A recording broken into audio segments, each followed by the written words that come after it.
Assalamualaikum warahmatullahi wabarakatuh. Bismillahirrahmanirrahim. Tabarakalladzi nazzala al-furqana ala 'abdihi liyakuna lil 'alamina nadhira.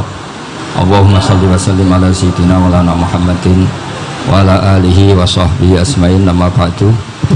Sedanten keluarga besar Kiai Haji Ahmad Siddiq ingkang kula hormati, wabil khusus Kiai Haji Firjon, sedanten keluarga Bunyai sedanten hadirin ingkang kula hormati.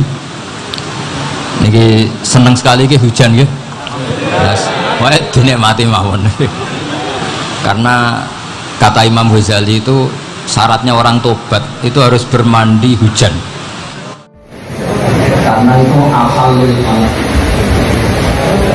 ini sampai mawon. Jadi sing salah sing mikir, sing salah mikir. Biasa mawon. Namun kecewa, tadi ada dua wali. Jadi syaratnya hidup itu memang harus kecewa. Dan boleh hidup mulus terus. Jadi latihan jadi orang soleh. Kata Imam Ghazali, asalul halal ma'un la jalan minas sama. Jadi yang paling halal adalah air yang turun dari apa? Bismillahirrahmanirrahim. Pun benar satu iki itu kualat. Terus toko kayak katanya pangeran, Pak Abes tadi katanya apa? Tidak mati mau. Sekarang kita Imam Ghazali di antara syarat itu aktif banget. Jadi kita mencoba. Tapi baru satu bisa mengerti ini. Kalau cerita dengan mawon, terus antara ini bulan ini waktu 6 bulan yang lalu matang. Terus kayaknya agak mungkin dibatalkan karena di pulau di Kuala. Yang jelas putunya saya kira sekian. Aku pertanyaannya secara oke, ngomong putu sekian itu boleh apa enggak? Itu jawabnya dulu ya cuma al-karohan. Boleh tapi apa? Kontrol. Karena kolonnya termasuk fanatik kode. Kolon gak ada ibu sepuh.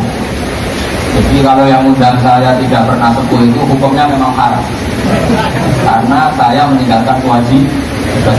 Berarti yang bisa undang saya harus kewajiban yang di atas saya kewajiban hormat itu. Dulu Uwais Al-Qarni itu menangi Rasulullah Shallallahu Alaihi Wasallam.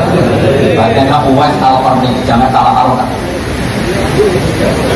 Ya, di suku ini roh, Uwais Al-Qarni itu menangi Rasulullah Shallallahu Alaihi Wasallam. Tapi beliau nggak sempat sowan sama kanjeng Nabi karena ibunya itu rewel. Jadi kalau mau ditinggal sesuatu nggak boleh. Padahal tetangganya semuanya sudah sowan Rasulullah Shallallahu Alaihi Wasallam. Tapi beliau temani ibunya ini juga berdasar panduan Rasulullah Shallallahu Alaihi Wasallam. Justru barokahnya itu Uwais Al-Qarni jadi wali. Yang teman-temannya sudah sowan Nabi tentu yang jadi wali karena sahabat. Yang Uwais Al-Qarni bahkan disifati Nabi khairul qurun Uwais Al-Qarni. Sebaik-baiknya kurun periode adalah Uwais Al-Qarni. Di antara jadinya wali itu karena rumah orang tua itu. Jadi peringatan ya, jadi undang kurung nggak pernah sepuh itu haram. Pernah sepuh itu bisa karena keluarga, karena guru. Umur nggak masuk, umur nggak masuk. Ayah apa saja. Tapi saya ingin cerita yang ringan-ringan sama dulu. Jadi kalau dalam tradisi Quran, misalkan kita pemakaman Quran, itu sering diungkapkan Allah Fadkuru ala Allahi la'alakum kamu harus ingat sisi-sisi nikmat. Jadi hidup itu gak boleh ingat sisi-sisi masalah itu gak boleh, tapi ingat sisi-sisi nikmat. Bahkan Imam Ghazali punya satu contoh yang ekstrim. Kalau kamu gak ada yang percaya, gak punya umat, gak percaya, anakku percaya, tetangga yang percaya, itu datang ke kuburan.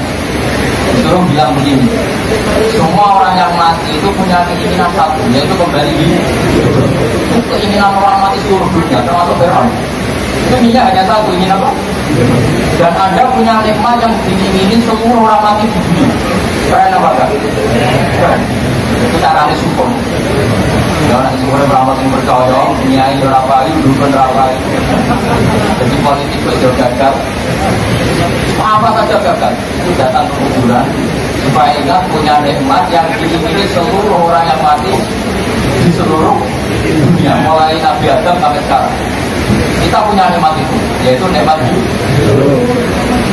Keren banget. Jadi hidup tuh keren. Nanti kalau mati juga keren lagi. Karena mati oleh Islam dianggap akhir dari segala kehidupan. Itu Islam itu mengajari kita. Kita hati-hati dari penyakit itu juga Islami, karena itu ya. Percaya diri juga Islami, karena kalau sampai terus melarat, tidak percaya diri ketakutan, apa gampang mati. Iya bisa, sama nilai yang ketakutan apa yang percaya diri.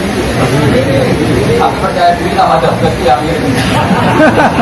Ketakutan, ikhtiar, hati-hati sama ketakutan juga. Apa nilai mana? Nah, saya mau cerita tentang hal-hal yang ringan menjadikan kita dekat sama Allah Subhanahu wa Ta'ala. Dulu Rasulullah SAW mengajarkan kita, Allahumma ahyin maka nanti hayatu khairan wa tawaffani maka nanti wafatu khairan. Bagian doa disebut Allahumma ja'alil hayata ziyadatan lana fi kulli khairin wal mauta rahmatan min kulli syarrin. Jadi Nabi itu melatih kita optimis. Kalau kita hidup, yang saja menambah kebaikan. Kalau tidak ada baik, ya mentobat. Itu caranya adalah hidup. Dan kalau kita mati, itu juga sarana. Karena dengan mati itu kamu tidak bisa nakal lagi. Berarti hidup sama mati sama-sama apa? Sama-sama keren. Sebab itu dalam Islam itu ya, kalau ibadah ya kita sholati wa nusuki wa mahyaya wa mamati lillahi rabbil. Karena Islam itu tidak pernah takut hidup, juga tidak pernah takut mati. Kalau hidup ya dianggap potensi dia datang di situ tambah nama baik.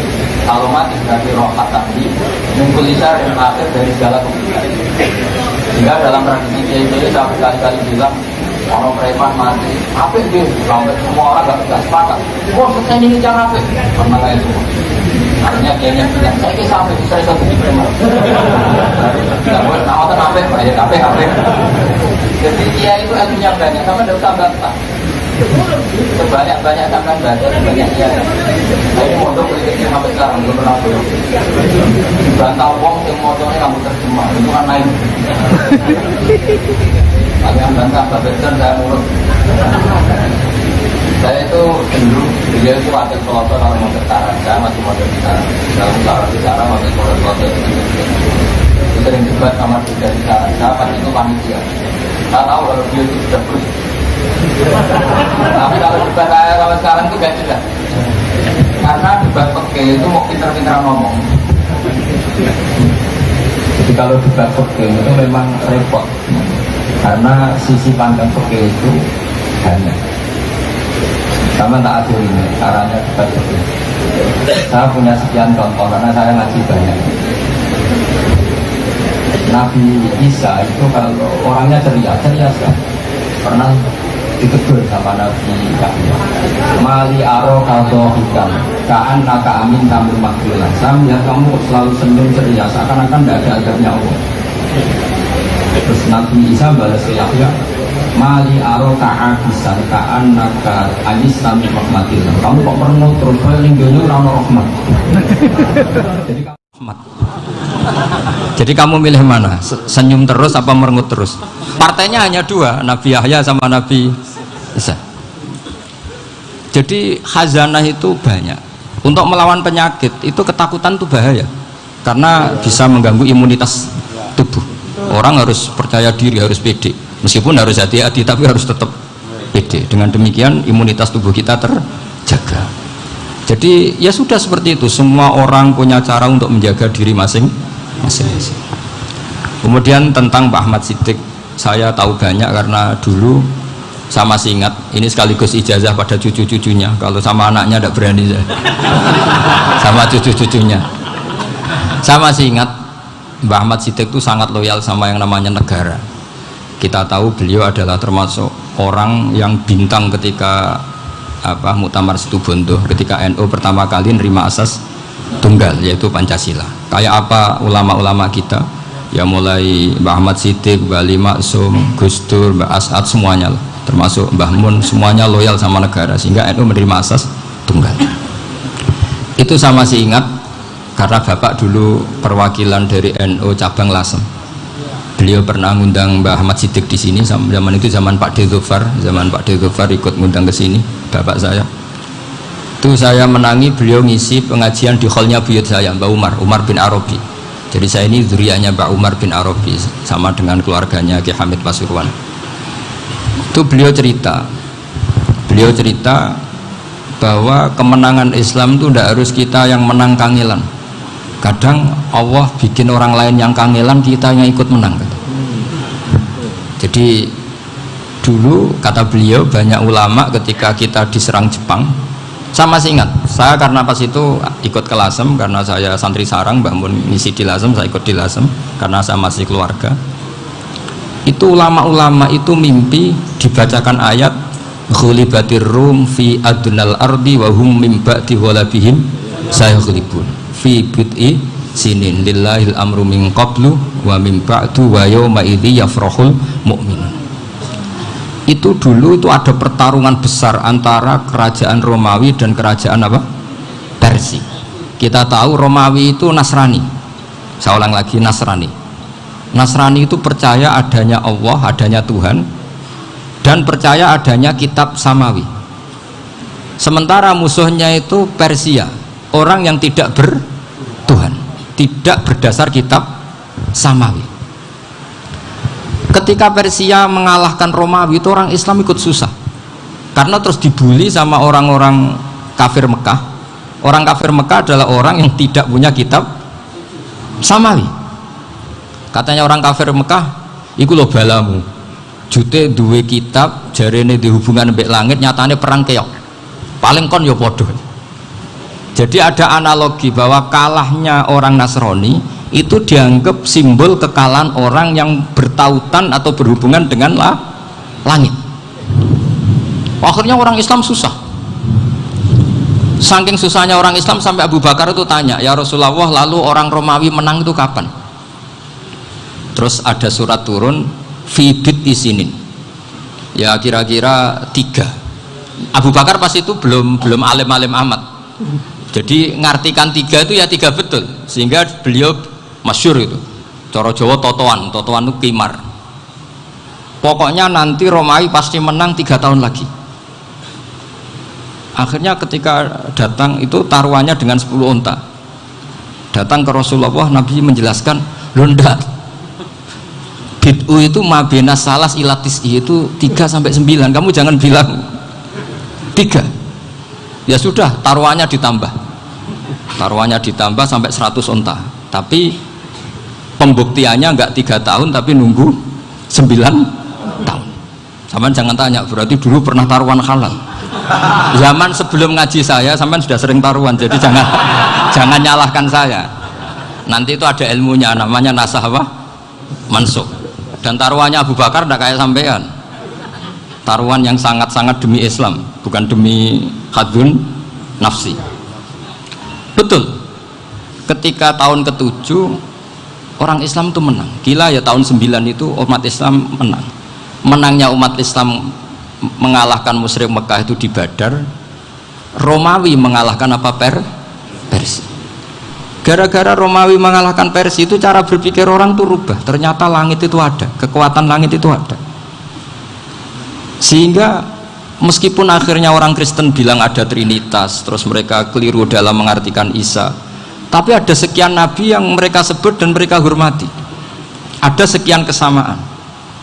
Sehingga dalam Islam, saya ulang lagi, dalam Islam, andai kan disuruh milih orang komunis sama orang Nasrani, Islam tentu sama-sama kerjasama, milih sama yang Nasrani, karena ini ahli kitab, kerjasama loh, bukan milih menjadi Nasrani.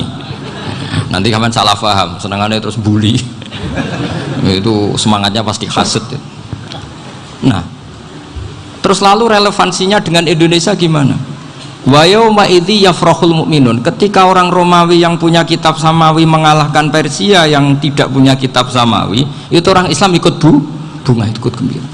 Itu semua kiai banyak yang mimpi seperti itu. Ini cerita Pak Ahmad Siddiq, saya dengarin itu. Ternyata betul. Jepang Jepang itu nggak dikalahkan Indonesia. Jepang, Hiroshima dan Nagasaki dibom oleh apa? Sekutu. Akhirnya Jepang pulang. Pas Jepang pulang, Indonesia merdeka. Itu dulu kiai-kiai sudah nakwil bahwa menangnya Indonesia itu tidak harus mengalahkan penjajah. Pokoknya nanti penjajah ada yang mengalahkan. Jadi orang Islam zaman itu tidak bisa mengalahkan Persia. Yang mengalahkan itu Romawi. Tapi orang Islam ikut gembira. Itu sebenarnya wa yauma idzi yafrahul mu'minun binasrillah. Jadi orang itu cara berpikir Quran itu beda. Sehingga saya ini cerita ke cucu-cucu Mbah Siddiq karena ya nasabnya sama sampai saya, karena sama-sama sampai Mbah Sambu. Bedanya keluarga saya lewat Mbah Abdul Azim, kalau yang keluarga sini lewat namanya Mbah Yusuf. Itu saudara sama Mbah Abdul Azim, sama-sama sampai Mbah Sambu. Tapi keinginan saya tentu bukan sekedar silaturahim gagah-gagahan diceluk Gus. Celuk Gus repot. Nak ora alim ra pantes. Nak beling ra pantes. Salam template 1.000 jaluk swarga. Kok mentalan yang 1.000 jaluk. Kamu nginep di hotel 100.000 itu tidak cukup, apalagi untuk bayar apa? Surga. Itu nggak sopan sekali. 1 juta ya nggak bisa itu. 100 juta juga nggak jelas juga. Terus sampai mendingan nggak usah salam template. Malah nggak mungkin masuk surga kalau.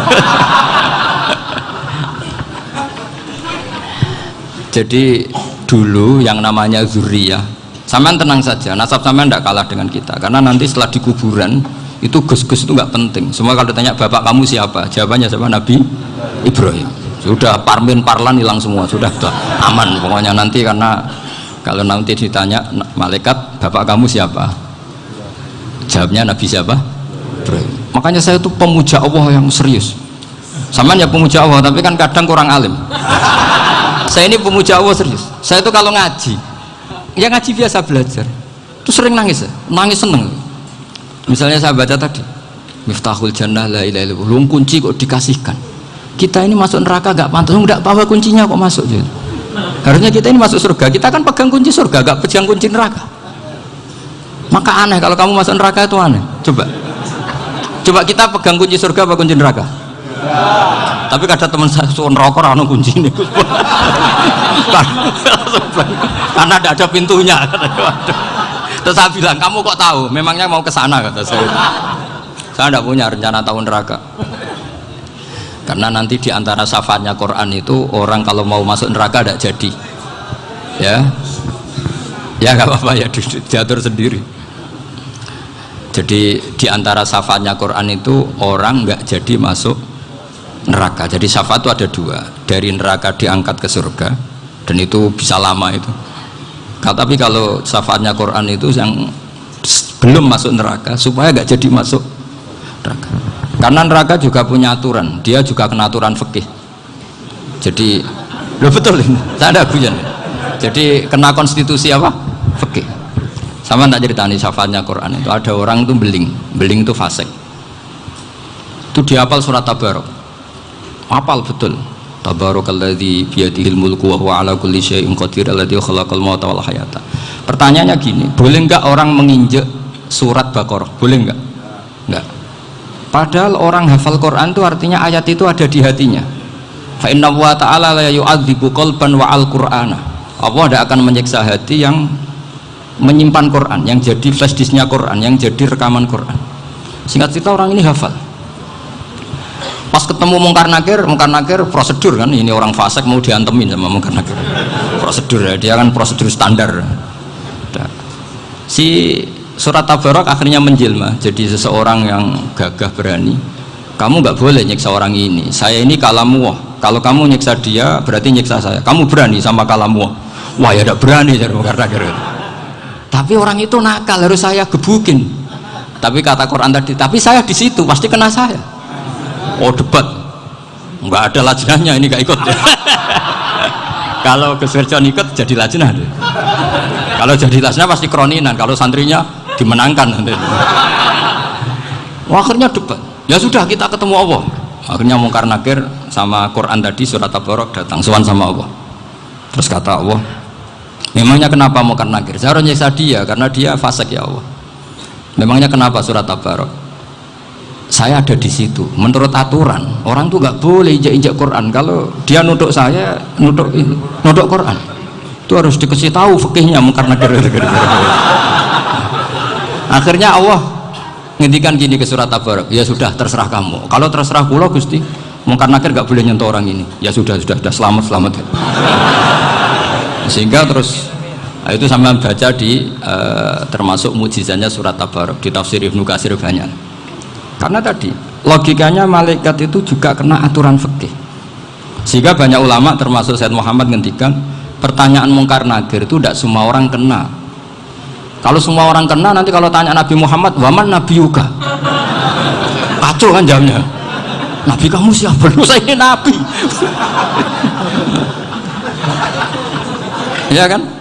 Lah nanti kalau pas ketemu Nabi Ibrahim, waman Abuka, jadi repot kan? Makanya ada kiai yang guyon kalau ditanya merebuka, saya ini guru tauhid sembrono. Saya ini ngajar Ummul Barohin, kamu tanya merebuka. Masyhur itu keramatnya Imam Malik itu. Ada Ashabu Malik, rajulun min ashabi Malik, beliau ditanya mungkar nakir marabbuka manabiuka. Imam Malik datang, ini seumur-umurnya itu ngajar tauhid. Kok kamu bedai enggak sopan kamu? Nah, kita berharap barokah sampean ngaji nanti itu.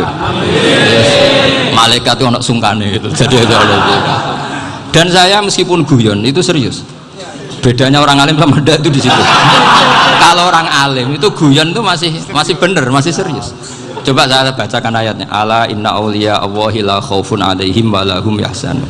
Terus lahumul busyra fil hayatid dunya fil akhirah. Artinya kalau mungkar nakir dengan penampilan garang gitu, berarti ada ketakutan apa enggak? Ada. Padahal ciri utama walinya Allah tidak ada ketakutan. Makanya itu termasuk dalilnya Sayyid Muhammad, tidak semua orang alami seperti itu karena wali-wali itu la khaufun alaihim wa lahum yahzanun. Anak kiai ketemu karena kerja buat tidur wedek. Iku rezeki ora kok pertanyaan itu, nak konan santri piye?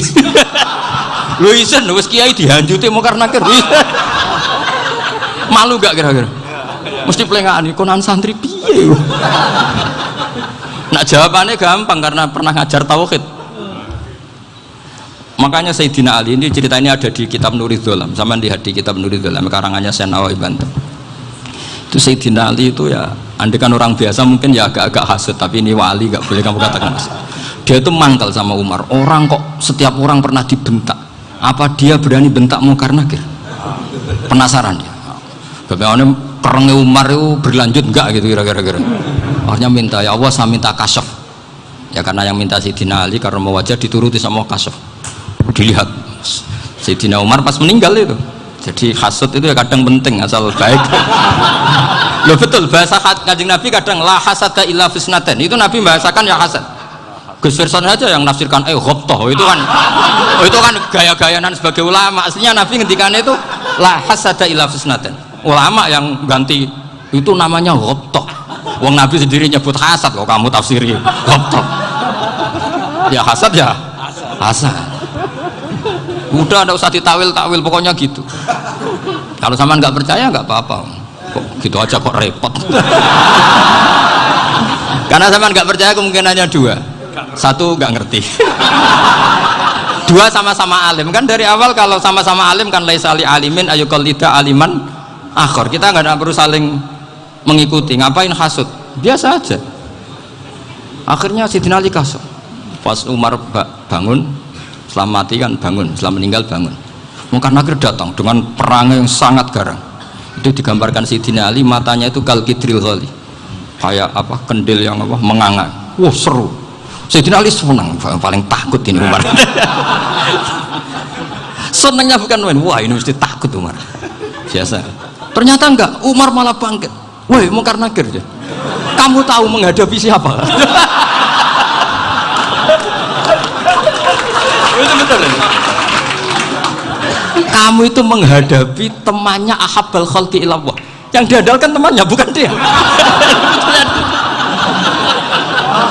Kamu tahu yang kamu hadapi, saya ini teman kekasihnya Allah. Jadi boleh kamu mengandalkan Mbak Firjon. Tapi nanti resikonya mungkar nakir tanya, itu Firjon siapa? Wah itu masalah kan. Makanya syaratnya wali itu harus ma'rufun fis sama. Di langit sudah populer. Makanya dulu ada orang yang saking seninya Abdul Qadir ditanya apa saja jamnya Abdul Qadir Al-Jilani, itu aman karena beliau populer. Makanya program kita harus populer dulu di langit. Nah, itu nanti kalau dicatut oleh santri-santri nggak apa-apa. Kalau nggak populer nanti dicatat, itu siapa? Masalah ini. Umar itu yang dibanggakan itu, kamu tahu saya siapa? Ya enggak tahu, saya ini temannya kekasihnya Allah. Temannya Muhammad, iya Muhammad Rasul. Wah mikir, waduh, repot. Loh di dunia aja gitu kan, temannya presiden, temannya panglima, apalagi ini temannya Sayyidul Awalin wal Akhirin. Di dunia aja bilang temannya presiden, menteri, orang sudah takut, apalagi ini temannya Sayyidul Awalin. Hanya karena terus konfirmasi sama Allah, gimana ya Allah ini ngadepi. Sebetulnya yang diadalkan itu temannya, bukan dia. Wah, akhirnya sama Allah dibilang, ya bu, ya sama seorang seperti itu bu yang sopan. Terus semenjak itu Mungkar Nakir itu nggak selalu berpenampilan seperti itu, sangat. Jadi semoga itu konsisten sampai nanti. Jadi kamu kalau ingin nggak takut Mungkar Nakir, jadi wali dulu. Karena syaratnya tadi hanya wali sing la khaufun alaihim wa lahum yahzanun lahumul busyra fil hayatid dunya fil akhirah. Jadi orang itu kalau ngaji itu harus khatam. Jangan semuanya kena pertanyaan. Dan kalau semuanya kena pertanyaan nanti repot. Kalau Nabi Muhammad ditanya waman Nabi juga. Nabimu siapa? Lu kan terus jadi aneh. Jadi makanya ngendikane Sayyid Muhammad semua ulama lah, nggak ada am kecuali ditaksis. Kecuali sifatnya Allah, misalnya bikulli syai'in alim, ya benar-benar bikulli syai'in alim. Tapi kalau am semuanya pasti ada taksis, meskipun dalam muhawarah muhadasah biasa. Misalnya contoh gampang, istri kamu baru seneng kamu, mas nak pengen apa-apa itu lapor aku, gak apa-apa mas, mesti aku seneng sama lapor. Iku dia aku pengen wayo, langsung jadi apa wae. Mesti apa wae, maksudnya kecuali itu gitu. Padahal kalau ngomong, mas sampean ingin apa saja tak dukung, sampean bilang pengen gue wayo, kira-kira disetujui apa enggak? Sama seperti kita kalau punya teman akrab, wah senang omahku gak apa-apa, anggap ya omahmu dewi, terus mlebu-mlebu kamar. Jadi tidak ada am kecuali di taksis. Artinya kalau ada cerita bahwa orang mati pasti ngalami ditanya Mungkar Nakir, itu pasti ada am yang di taksis. Itu pasti tidak dialami para ambiya, para ya, karena ciri utama wali itu la khaufun alaihim walahum yahzanun. Kemudian saya yang mau cerita ya, supaya sampean bisa menghadapi dunia global ini, tak bawa tafsir Munir termasuk tadi. Kenapa orang Islam, Rasulullah SAW itu lebih senang kalau yang menang itu orang Nasrani Romawi, ketimbang yang menang itu orang Faris, dalam hal ini ateis. Karena orang ateis itu lebih ngeri. Sebetulnya beberapa penemuan sains, terutama di ilmu medis, itu orang Amerika, kayak cloning. Tapi orang Amerika itu masih dilarang oleh gereja untuk mengaplikasi. Karena nanti bayi cloning itu dipakai suku cadang. Di Amerika masih ditentang oleh fatwa-fatwa agama, baik Islam maupun Kristen. Tapi di Cina itu dipraktekkan. Karena nggak ada halangan agama. Di Cina itu biasa ada kondom diolah lagi jadi alat-alat aksesoris. Di Amerika tidak ada karena masih ada agama, masih ada larangan. Sehingga orang Islam itu lebih takut kalau yang menang itu Persia, karena terus cara berpikir ternyata Tuhan itu tidak ada, langit nggak ada perannya. Jadi ketika yang menang Nasrani masih berpikir itu pertolongan Tuhan, meskipun mungkin cara mengatakan Tuhan beda dengan kita. Tapi ada satu kesamaan bahwa kekuatan samawi itu ada. Jadi disebut ghulibatir rum fi adnal ardi wa hum min ba'di ghalabihim saghlibun. Di sini diterangkan oleh Syekh Nawawi supaya kamu tidak salah paham. Sebetulnya kamu katakan misalnya wah itu paham liberal, sebenarnya saya tidak tersiksa. Cuma takut yang mengatakan seperti itu cek goblokir atau ngaji gitu. Itu aja masalah saya. Ini saya baca ini karangannya Syekh Nawawi, karena tadi kata Mbak Firjon ngaji itu harus sama orang bersanad. Saya ini kalah sama beliau itu berkali-kali. Secara nasab saya harus manggil Mbah. Secara silsilah ilmu saya juga kalah lagi. Saya sering disewani sama cucu-cucu Syekhona Khalil. Kiai Siddiq itu termasuk murid dekat beliau Syekhona Khalil. Kalau itu berarti kan Gus Wirjon, Ahmad, terus Mbah Siddiq. Mbah Siddiq ngaji Syekhona Khalil. Syekhona Khalil itu pernah ngaji langsung sama Sayyid Zaini Tahlan. Berarti beliau dari Sayyid Zaini Tahlan itu baru generasi kelima. Sementara saya itu sudah ke-7 atau ke-6. Saya, Mbah Mun, Mbah Karim misalnya, Mbah Hashim, Mbah Mahfud Termas, Sayyid Abi Bakar Sato yang arangnya Anatul Talibin, baru Sayyid Zaini Tahlan. Berarti saya ke-7, kalah lagi.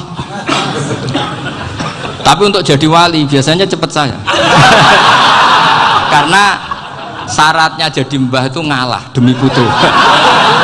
Jadi kalau beliau ngotot, saya dulu Gusti, saya mbahnya, wah itu mbah yang nggak baik.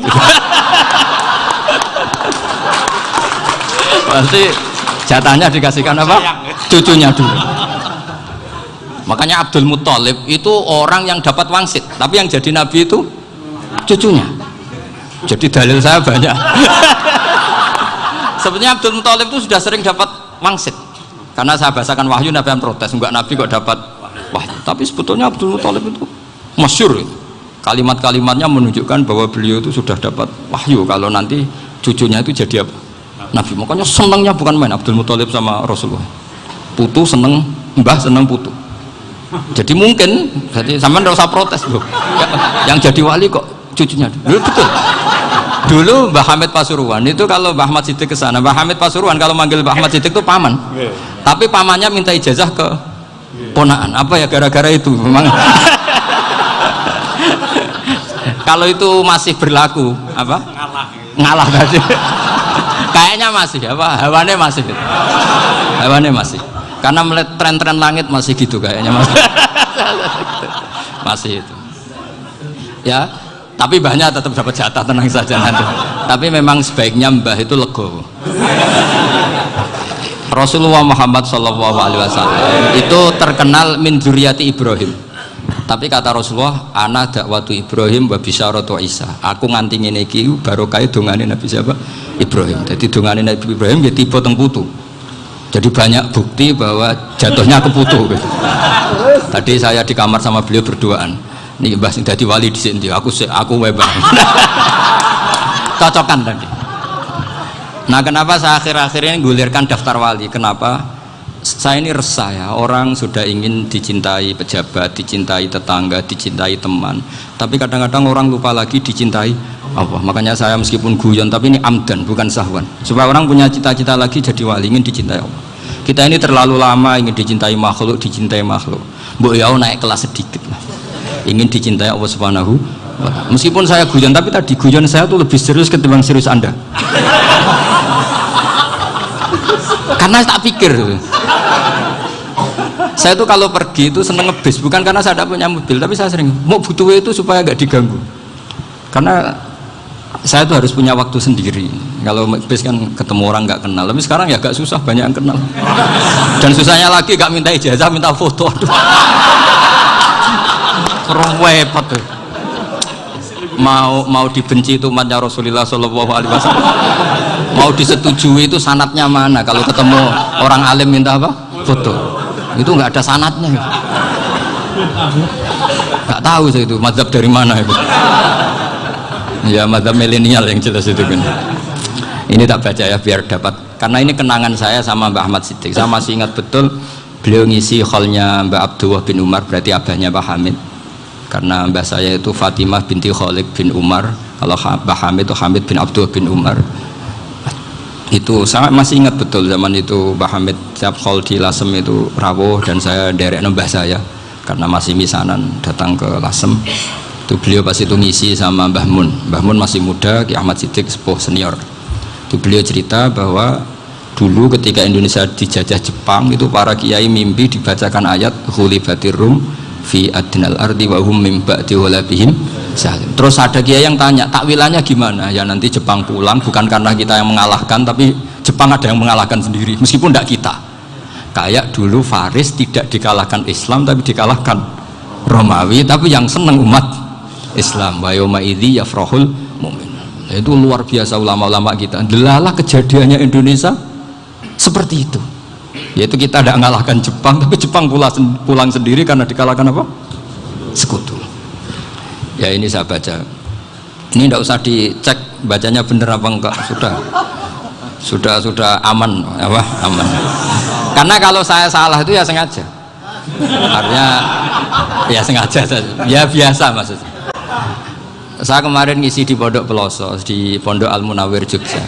Salah itu ada dua, ada salah memang benar-benar salah, itu nggak apa-apa, bisa dimakfu karena mesti sangke wong goblok salah yang terus itu.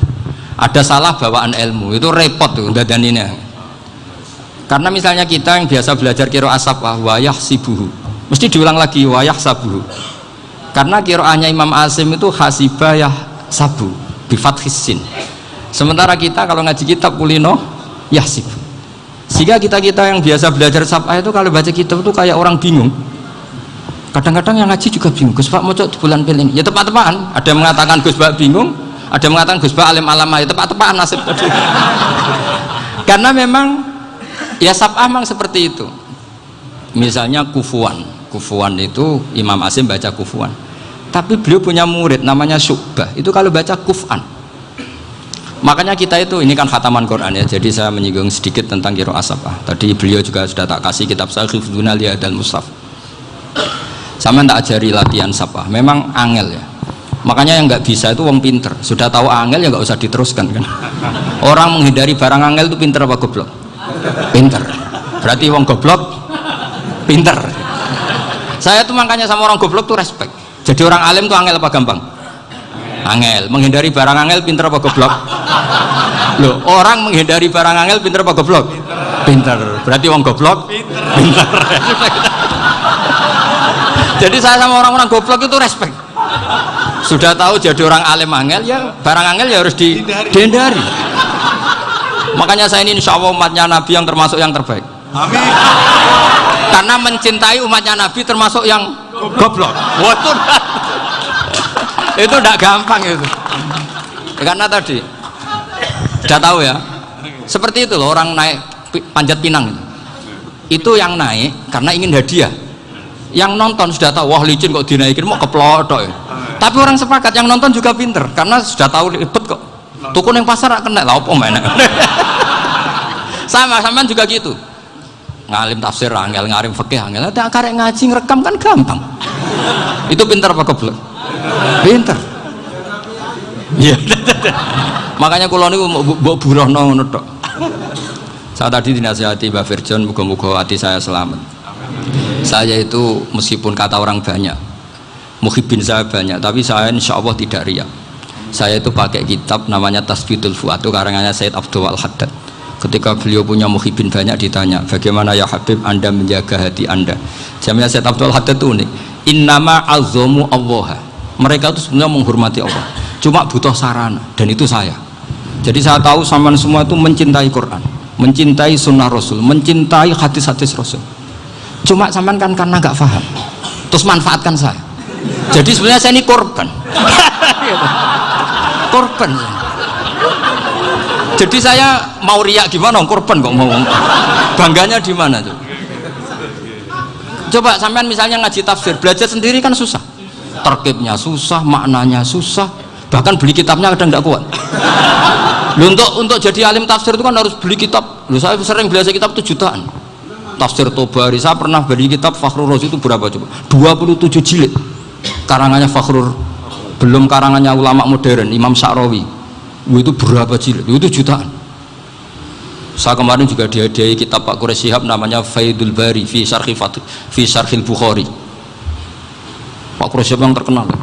Dia sering diskusi sama saya. Saya ngasih hadiah beliau ngasih hadiah saya. Wah itu harganya nggak kuat. Dadak kuat kadang di Indonesia nggak ada coba. Dan sama orang hebat menghindari kesulitan itu. Nah kesulitan itu sebab ngaji ikut, kalau nggak paham dirukok rekamannya sudah gitu. Pinter mana sampean sama saya? Pinter sampean kan? Bikin sosis susah beli aja kok repot kan. Nah, makanya nggak boleh orang bilang wah aku goblok reso tafsir aku wong pinter. Makanya nanti kalau saya ketemu Nabi tidak termasuk orang yang mentahkir orang Islam. Kafabil mari isman ayah kira akhahul muslim. Jadi cukup orang itu dosa kalau menyepelekan orang Islam, termasuk darani sampean goblok itu dosa. Caranya nggak darani goblok ya tadi di logika tadi. Alim itu angel. Ngendari angel iku pinter. Berarti wong bodoh pinter ya sudah gitu. Tapi tetap bodoh. Tapi ini satu cara untuk saya respect gitu. Coba orang yang ngaji tafsir saya banyak, mungkin ribuan. Itu sebetulnya mencintai Quran. Karena Quran adalah kitab suci yang panduannya umat Islam. Sangat mencintai Quran. Terus kemudian mereka nggak paham. Terus mencari orang yang memahamkan. Burono lah cara Jawane. Terus keren saya itu di mana coba? Lah terus mereka kurang ajarnya gini, kalau paham itu ya alhamdulillah paham. Kowe nak ngaji Gus Bae ngono tok. Tapi nek ora paham, ora nyalano akale. Mari Gus Bae nerangno cepet, mulane gak paham. Ora kok nyalano teke sing lelet. Maksud kan Masya Allah, naudzubillah tenan. Sebetulnya tingkat kurang ajarnya tinggi Gus sebenarnya. Jadi kalau nggak paham itu kadang nggak nyalahno uteke. Kayak mau misalnya, mau mari mikir aja jelas. Padahal misalnya jelas ora mesti paham, bodoh. Paham? Jadi kata Sayyid Abdul Haddad, innama azzamu Allah. Sebenarnya mereka itu sangat menghormati Allah. Makanya kita nggak perlu mengatakan wasilah itu kafir, nggak akan. Karena orang tawasul sama Rasulullah itu ingin dapat ridhonya Allah lewat orang yang dicintai Allah. Kita mencintai wali sebenarnya, wah itu kekasih Allah. Kita mencintai itu karena mencintai Allah. Sama seperti gini, kamu mencintai kangkung apa enggak? Sebenarnya sama sekali enggak.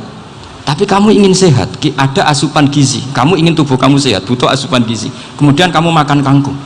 Apa terus kamu cinta kangkung? Kan enggak. Cinta kesehatan kamu sama. Orang yang mencintai saya sebenarnya ingin kepuasan rohani. Saya kan termasuk kiai yang torekonya gampang. Ini swarga, kan akhirnya penggemarnya banyak. Coba kalau kamu neraka. Jadi sebetulnya Anda mencintai kepuasan Anda sendiri. Nah, saya ini korban. Makanya untuk masuk surga cepat saya, korban itu cepat. Da'watul mazlum la turaddu. Laisa bainahu wa bainallah hijab. Jadi saya kalau dongo langsung seret langit. Karena mazlum. Saya sinau tafsir itu, Pak, sampean bayangkan ada tafsir itu sudah 27 jilid. Sekarang Fakhrul Razi itu bulatnya bukan main. Karena dia ahli filsafat. Bulatnya Masya Allah. Sudah gitu sinau Jalalain kadang dikomen oleh Sawi. Sudah kita percaya Jalalain jebule dibuli Sawi. Percaya Sawi dikandani, "Oh iku Maliki rasafi." Oh, ribet. Sudah gitu sinau Qurtubi, sinau tafsir Tabari itu susahnya. Belinya susah, belajarnya susah. Padahal saya punya keluarga, punya istri, punya anak. Bayangkan kalau istri saya rewel, kayak istri sampai. Wah itu, tapi alhamdulillah enggak. Sama sekali enggak. Allah sudah milihkan, wah ini bahaya kalau punya istri rewel. Imam Sibawai itu kitabnya banyak, tapi yang terbukukan hanya kitab Sibawai. Karena beliau kalau sudah belajar lupa istri. Hanya pas beliau di pasar, kitabnya dibakar semua sama istrinya. Karena dianggap saingannya. Ternyata yang dicerai tidak kitabnya, malah istrinya. Itu Imam siapa? Sibawai. Tapi alhamdulillah kitab saya nggak terbakar, aman. Saya teruskan ya. Jadi untuk menjaga ria dilatih innama azzamu Allah. Sebenarnya mereka itu menghormati Allah. Sehingga wasail itu sebenarnya nggak pernah jadi subjek pelaku utama, enggak. Tetap Allah. Sebab itu kata Sayyid Muhammad, kamu kok mengatakan wasilah itu kafir itu gimana? Ketika innallaha qad ba'atsa lakum taluta malika. Talut itu ya manusia. PD-nya itu apa? Inna ayata mulkihi ayyatiyakumut tabut fihi sakinatum min rabbikum wa baqiyatum mimma taraka alu Musa wa alu Haruna tahmiluhul malaikah. Jadi beliau PD itu kalau bawa sunduk semacam peti sakti, sing di situ ada baqiyatum mimma taraka alu Musa wa alu Haruna tahmiluhul malaikah. Ya kayak semacam jimat. Tapi saya bukan mensyariatkan jimat, enggak, karena nanti banyak penjual yang pembohong juga gitu loh. Cuma cerita, kamu tidak usah mengatakan kafir. Dulu Talut PD-nya kalau bawa sunduk semacam peti kesaktian yang di situ ada baqiyatum mimma taraka alu Musa wa alu Haruna tahmiluhul malaikah. Sehingga Khalid bin Walid meskipun beliau sahabat dan menyaksikan wajah Rasulullah SAW, itu bawa sya'aratun min sya'aratihi Rasulullah SAW, bawa rambutnya Nabi. Perang kemana-mana itu diletakkan di pecinya. Nanti sama tanya lagi, masa pakai peci Khalid bin Walid itu? Wah panjang, sampai itu repot. Sampai tak warai ngaji usul fikih. Usul fikih itu kalau ngaji itu ada istilah tangkihul manat. Ini mesti wilayah yang kita bisa berdebat sama Mbah Firjon. Dulu itu musuh saya karena saya makili Anwar, beliau makili Peloso. Tapi tahu-tahu kalah tua terus saya mengundurkan diri. Di fikih itu ada istilah, ada tangkihul manat, ada tahqiqul manat, ada tangkihul manat. Tangkih itu kira-kira gini, lafadz hadis itu dibuang sekian untuk tahu bahwa itu madarul hukmi. Misalnya gini, tak beri contoh paling gampang. Sama harus paham, kalau nggak paham nggak pinter-pinter.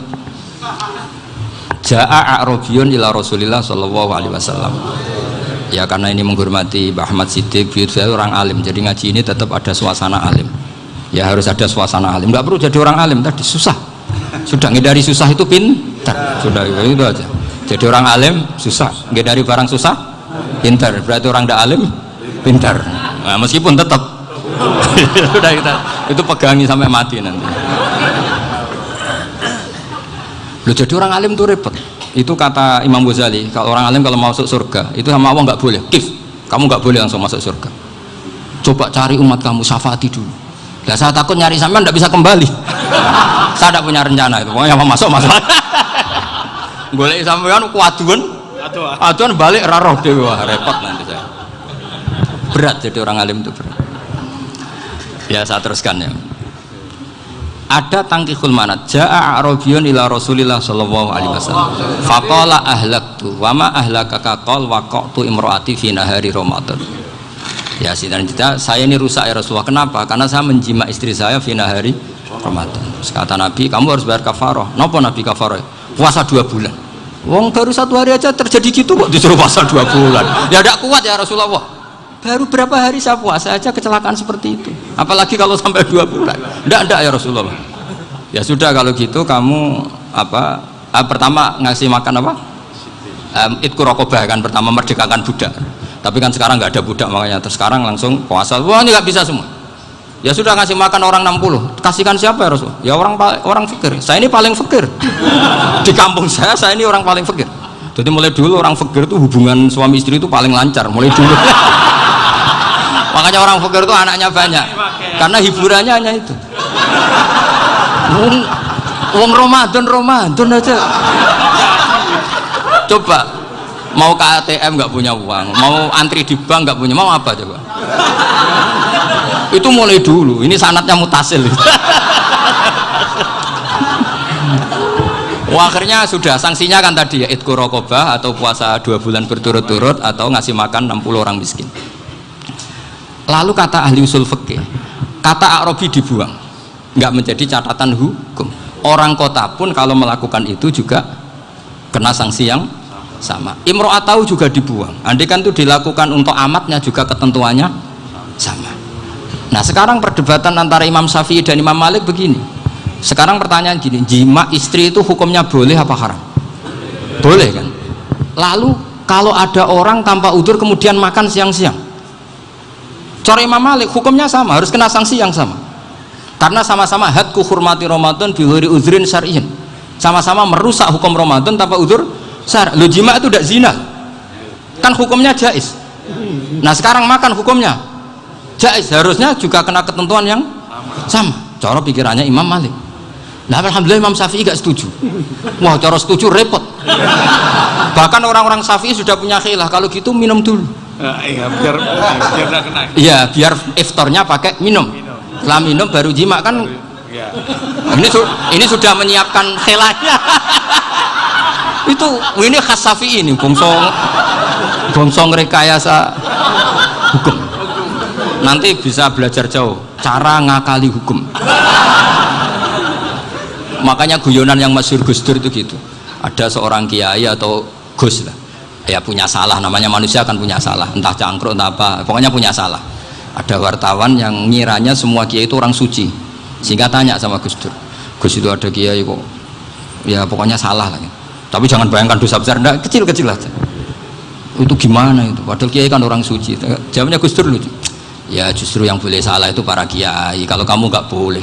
Loh, kok bisa Gus? Karena mereka tahu caranya tobat. Repot. Kalau kamu nggak tahu caranya, sama pelanggaran hukum itu ya harus pakar-pakar hukum. Itu yang tahu caranya rekayasa. Kalau kamu ya kena pasal kan ya. Jadi kamu jangan niru saya ini punya sekian cara untuk nah, itu namanya khilah. Makanya kata Sayyid Muhammad, kamu tidak usah anti khilah, karena Abu Hanifah itu membolehkan khilah, kitabul khiyal. Yang penting kamu soleh dulu, setelah soleh nanti Allah maklumi. Soleh dulu, syaratnya soleh dulu. Kalau tidak soleh jangan. Contohnya gini, ada orang mau puasa lemes sekali, mau makan, gampang. Kalau langsung makan kan kayak hadku hormati Ramadan biwirudrin sarian. Aku langsung mau jembera sowan Mbah Firjo. Sudah status saya apa? Musafir. Ya sudah, berangkat aja sampai Tuban makan. Nanti kalau nggak jadi ya nggak apa-apa, sudah. Kan mulai pergi sudah musafir. Saya tidak tahu nanti malaikat tertarik gebuki nggak tahu. Tapi itu ada khilahnya, asal soleh. Karena kata Sayyid Muhammad dan semua kitab mengatakan itu. Kalau sama nggak tahu ya kebablasan. Nabi Ayub, yang terkenal Gudiken itu siapa? Ayub ya. Itu yang Israiliyatnya akan seru lah. Gudiken dikukur bek kreweng itu terlalu lah kalau itu. Untuk kreweng konti ning Arab ora ono kreweng itu sudah masalah itu. Singkat cerita, Nabi Ayub ketika diasingkan kaumnya itu kan nggak punya sumber makanan. Lah orang lelaki itu mulai dulu egois. Istrinya Nabi Ayub itu cantik sekali, udah cantik, rambutnya bagus. Makanya kamu nggak usah tanya kenapa istrinya kayak banyak yang cantik. Ya, nah warasatul anbiya, nggak boleh gitu. Kalau nggak cantik ya warasatul anbiya dari segi balak. Istrinya Nabi itu semuanya cantik. Nggak usah tanya sebabnya apa, pokoknya gitu, semuanya cantik. Singkat cerita, beberapa kali istrinya Nabi Ayub itu kerja demi bisa nafkahi Nabi siapa? Suatu saat itu tidak ada pekerjaan yang cukup untuk beli roti. Satu-satunya peluang dapat rezeki itu putrinya raja itu rambutnya berondoli. Terus ada sayembara siapa yang rambutnya bagus mau dibeli. Sampai rambutnya istrinya Nabi Ayub itu dijual. Nabi Ayub tersinggung karena itu mengurangi kecantikan. Jadi lelaki mulai dulu gitu. Udah nggak urun kalau istrinya nggak cantik itu komplain. Itu khasnya lelaki. Jadi kalau kamu gitu ada sanadnya juga, tenang saja ya. Komplain ya pegawaian itu. Saking mangkelnya Nabi Ayub terus ngendikan la adriban naki mi'ata sautin. Kamu akan saya pukuli dengan mi'ata sautin atau dengan 100 cambukan. Atau mi'ata dikhtin atau mi'ata apalah sesuai konteks zaman itu. Engko namanya pecut tuku konti kok ribet lagi. Singkat cerita akhirnya ketahuan bahwa istrinya menjual itu demi Nabi Ayub. Allah nggak ridho kalau kekasihnya yaitu istrinya Nabi Ayub wis perjuangan kayak gitu malah kena hukuman. Tapi Allah juga nggak ingin kekasihnya yang bernama Ayub melanggar sumpah. Padahal beliau sudah sumpah, wallahi demi Allah nanti tak pukul dengan 100 kali. 100 kali dengan lidi lah misalnya, contoh yang gampang tuh lidi. Akhirnya sama Allah dikasih satu solusi. Wa khud biyadika dikhtan fadrib bihi wala tahnas. Ya sudah, lidi itu ikat jumlahnya 100. Terus pukul sekali saja, anggap saja sudah 100. Iku pangeran sing wari ngakali ngono iku pangeran. Tapi syaratnya soleh, syaratnya soleh. Jadi kalau kamu anti khilaf berarti anti ajarannya Allah di ayat itu. Wa khud biyadika dikhtan fadrib bihi wala tahnas. Itu dulu ada, ini cerita di Ithaf, ini cerita terakhir, ini sudah sama jangan nama sudah. Terus pengumuman tadi yang nggak pernah sepuh ngutang saya itu haram tadi. Karena tadi saya punya kewajiban di rumah yang bisa menggugurkan ya kewajiban yang lebih besar. Lebih besar itu ya tadi bisa pernah guru, pernah sepuh. Yang jelas nggak umur sampean menangkap itu tua serepot itu. Ada raja itu ganteng kaya, senengannya nikah perawan cantik. Itu semua kampung mesti kenal. Mungkin digilir atau gimana pokoknya. Suatu saat ada pemuda suka sama perempuan yang di kampungnya, cantik sekali. Kemudian pemuda ini ternyata pekerja di kerajaan itu. Tiap hari ditanya, wah itu yang di kampung yang cantik siapa? Mau saya nikahin gini. Wah bahaya ini saingannya raja. Jadi yang dibidik pemuda tadi itu saingannya. Si raja ini orang yang namanya raja kan gengsinya tinggi. Kaifatang kihuha wa qad ra'aitu qad qabbalaha rajulun. Kok mbok nikah piye? Saya tuh pernah melihat dicium lelaki. Wah gak mau. Gak gelem wis kadung ditambung lan waqat qabbalaha rajulun. Saya pernah melihat sendiri qabbalaha rajulun, dicium oleh lelaki. Wah sudah gak minat raja langsung gak keren. Suatu saat pemuda tadi nikahi perempuan itu. Rajanya marah-marah, kamu laki gak punya harga diri gini. Gak punya selera, gak punya harga diri, sudah pernah dicium orang kok tetap dinikah. Terus bilang ke raja, takrif manir rojul, laki itu siapa? Abuha. Kamu tahu lelaki itu siapa? Sopo? Abuha. Bapaknya. Saya kan hanya bilang rojulun. Pernah dicium lelaki. Lah pikirannya raja itu lelaki kue-kue ngene iki.